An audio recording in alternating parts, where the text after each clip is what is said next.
জীবনকে বাজি রেখে অসংখ্য প্রাণের বিনিময়ে আমরা যে পরিবর্তনটা পেয়েছি সেই পরিবর্তনের আকাঙ্ক্ষা এই সরকার ধারণ করতে পারছে না।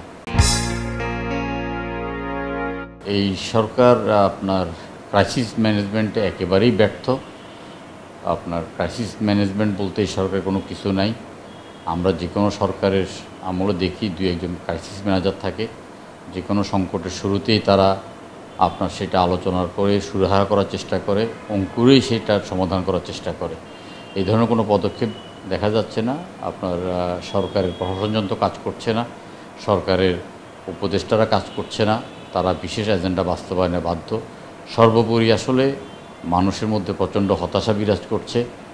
মানুষ আপনার যেই আশা আকাঙ্ক্ষা নিয়ে আপনার জীবনকে বাজি রেখে অথবা অসংখ্য প্রাণের বিনিময়ে আমরা যে পরিবর্তনটা পেয়েছি সেই পরিবর্তনের আকাঙ্ক্ষা এই সরকার ধারণ করতে পারছে না।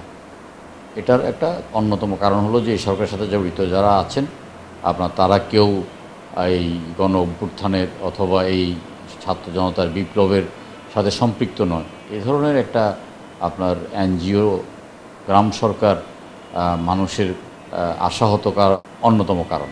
দেখুন, এটা তো একটা অন্তর্বর্তীকালীন সরকার, শুধুমাত্র নির্বাচনকালীন সময়ের জন্য একটা সুষ্ঠু নির্বাচন করে দিয়ে তারা চলে যাওয়ার কথা। তারা বিভিন্নভাবে তাদের যে এখতিয়ার বহির্ভূত বিভিন্ন বিষয়ে তারা হাত দিচ্ছেন।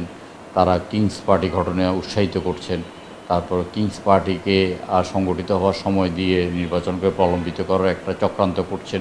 এগুলো জনমনে এখন স্পষ্ট হয়ে গেছে। আর সেই কিংস পার্টি এখন অঙ্কুরেই বিনষ্ট হয়ে গেছে।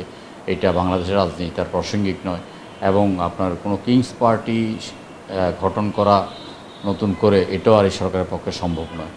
আমরা ডক্টর ইউনূস সাহেবকে সর্বতভাবে সমর্থন করেছি। এখন আমরা মনে করি যে উনি আপনার যেসব বিপজ্জনক পথে হাঁটছেন, মানবিক করিডোর নামে বাংলাদেশকে একটা আপনার মারাত্মক নিরাপত্তা হুমকির সম্মুখীন করে ফেলা, আবার চট্টগ্রাম বন্দরের মতো একটা বন্দর যেটা নিজস্ব অর্থায়নে নির্মিত, যেটা অত্যন্ত সুচারুভাবে পরিচালিত হচ্ছে এবং যার বিরুদ্ধে কোনো অভিযোগ নেই, সেই বন্দরটাকে একদম গায়ে জোরে একটা বিশেষ প্রতিষ্ঠানকে দেওয়ার ব্যাপারে তাদের এই উদ্গ্রীব একটা অবস্থা, এটা আমরা বুঝতে ব্যর্থ হই। আপনার যদি কোনো সরকারি প্রতিষ্ঠান সফলতার সাথে পরিচালিত না হয়, সেটাকে আমরা বিদেশি হাতে তুলে দেব।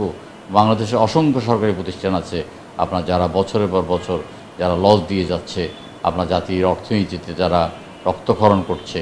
আপনার সেদিকে নজর না দিয়ে চট্টগ্রাম বন্দরের মতো একটা লাভজনক প্রতিষ্ঠান, একটা স্পর্শকাতর প্রতিষ্ঠান, একটা নিরাপত্তার সাথে জড়িত নানাবিধ আপনার প্রশ্ন, এগুলোর কোনো উত্তর না দিয়ে একদম একটা ফ্যাসিবাদী কণ্ঠে যেটা আপনার চট্টগ্রাম বন্দর দিয়ে দেবে বলতেছে, এই জনগণই তার সমুচিত জবাব দেবে। আমরা ডক্টর ইউনূসকে বলবো, আপনারা যথেষ্ট বয়স হয়েছে, এখন আপনারা এখন জীবন সান্নিধ্যে এসে একটা সম্মান পেয়েছেন। যেখানে শেখ হাসিনা থাকলে আপনার জেলে থাকার কথা ছিল অথবা পলাতক জীবনযাপন করার কথা ছিল, সেখান থেকে আপনার কোনো কন্ট্রিবিউশন নাই।